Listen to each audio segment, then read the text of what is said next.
সত্যি কথা বলতে আমরা আসলে মানুষরা বড়ই অদ্ভুত। আমাদের কোনো সুক্রিয়া নাই। এই কথা বলার কারণ হচ্ছে আমি যখন একটা প্রতিষ্ঠানে প্রথম জব করতে ঢুকছিলাম, তো তখন আমাদের বেতন ছিল ৫,৫০০ টাকা।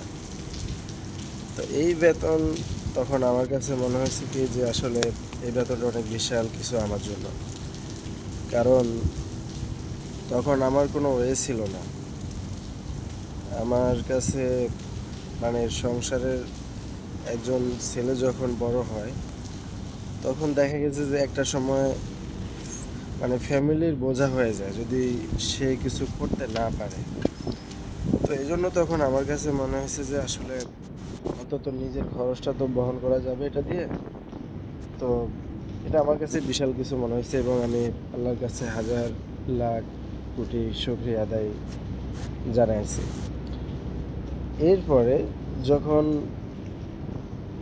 কয়েক মাস যায়, আস্তে আস্তে কাজের এক্সপিরিয়েন্সটা বাড়ে, তখন আবার আমার কাছে মনে হলো যে না, আসলে ৫,৫০০ টাকা তো হচ্ছে না, মনে হয় আর একটু বেশি প্রয়োজন।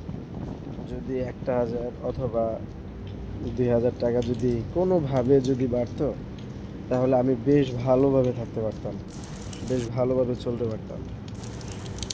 এরপরে এভাবে চিন্তা করতে করতে করতে করতে একটা সময় দেখা গেল যে অন্য একটা জায়গায় আমার চাকরি করার আবারও সুযোগ হয়েছে।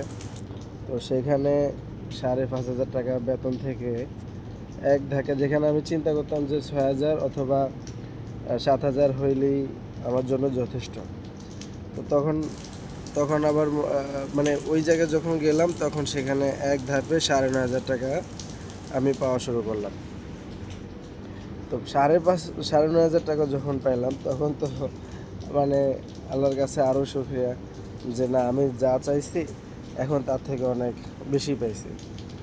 তো এরপরে এভাবে চলতেছে চলতেছে আমাদের আসলে প্রাইভেট প্রতিষ্ঠানগুলো এরকম, তাদের যেই রুলস, তাদের যে নিয়মকানুন, তারা বলে যে প্রতি বছরে বছরে ইনক্রিমেন্ট দেয়। আসলে এটা মানে তারা দিতে পারে না। তারা সিস্টেম চালু করছে, বাট আসলে তারা সেই সিস্টেম অনুযায়ী তারা নিজেরাই চলতে পারে না। তো যাই হোক, কিন্তু কখনো বাড়ছে কখনো বাড়ে নাই, এভাবে করতে করতে চিন্তা করলাম যে মানে আমিও চিন্তা করতেছি হয়তো যখন চিন্তা করছি তখন হয় নাই, পরে হয়েছে। এভাবে করতে করতে আপনার ৯,৫০০ টাকা থেকে ১৫,৫০০ টাকা পর্যন্ত গেলাম। তো এইভাবে অনেক দিন, অনেক মাস যাওয়ার পরে এখন মনে হচ্ছে যে না, আসলে এই বেতন হচ্ছে না।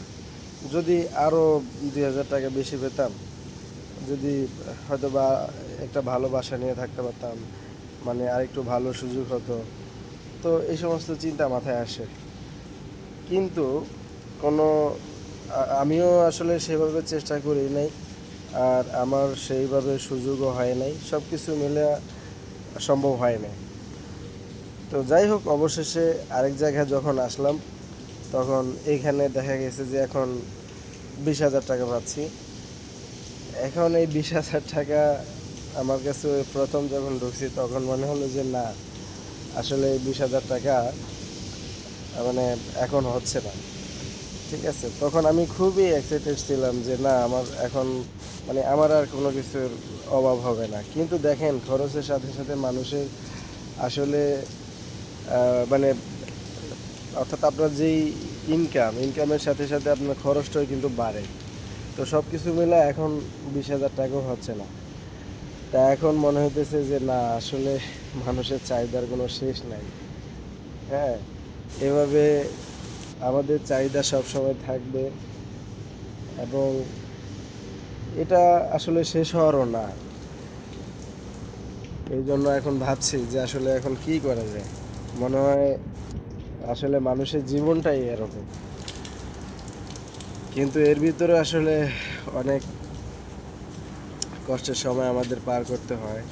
আবার অনেক সময় দেখা গেছে যে যখন ফ্যামিলি নিয়ে একটু মানে কোনোভাবে ভালো থাকতে পারি, তখন এই ভালো থাকাকে কেন্দ্র করে অনেক দিন আসলে সেটা মনের ভিতর রেখে চলা যায়।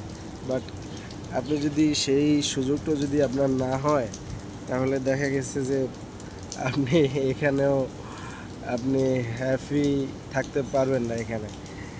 তো আসলে ভাবি এগুলো নিয়ে মাঝে মাঝে। এই যে এখন বৃষ্টি পড়ে, গুঁড়ো গুঁড়ো বৃষ্টি পড়ে, ছাতার নিচে দাঁড়ায় ভাবতেছি যে আসলে মানুষের জীবনটাই বোধহয় এরকম। এখান থেকে ব্যাক ক্যামেরার আমারটা হচ্ছে না, আমি যদি একটু দেখাই তাহলে দেখেন এই যে বৃষ্টি পড়ছে আর আমি হাঁটছি। হ্যাঁ, বৃষ্টি পড়ে আমি হাঁটি আর ভিডিও করতেছি এখন। তো এই হইলো এখন আমার অবস্থা। আই মিন হয়তো বা এটা কম বেশি সবার একই অবস্থা, কিন্তু যারা উঁচু পর্যায়ে আছে তাদের বিষয়টা আসলে ব্যতিক্রম। যাক, আল্লাহ তাআলা আমাদের এই হাসির মাঝেও আমাদের হ্যাপিনেসটা ধরে রাখার তৌফিক দান করুক এবং সবাইকে ভালো একটা অবস্থান তৈরি করার ব্যবস্থা আল্লাহ করে দিক। এবং আপনারাও চেষ্টা করবেন আর আমার জন্য দোয়া করবেন, যাতে আমি এতটা মানে যতটুকু সম্পদ মানুষের হলে গরিব দুঃখীদের সাহায্য করতে পারে এবং ফ্যামিলি নিয়ে নিজেও হ্যাপি থাকতে পারে, ততটুকু সম্পদ যাতে আল্লাহ তাআলা আমাকে দান করে। আমার কাছে মনে হয় একটা মানুষের এটা প্রয়োজন। আসলে এটা ছাড়া ভালো থাকাটাও অসম্ভব হয়ে দাঁড়াইছে বর্তমান সময়ে। আল্লাহ হাফেজ।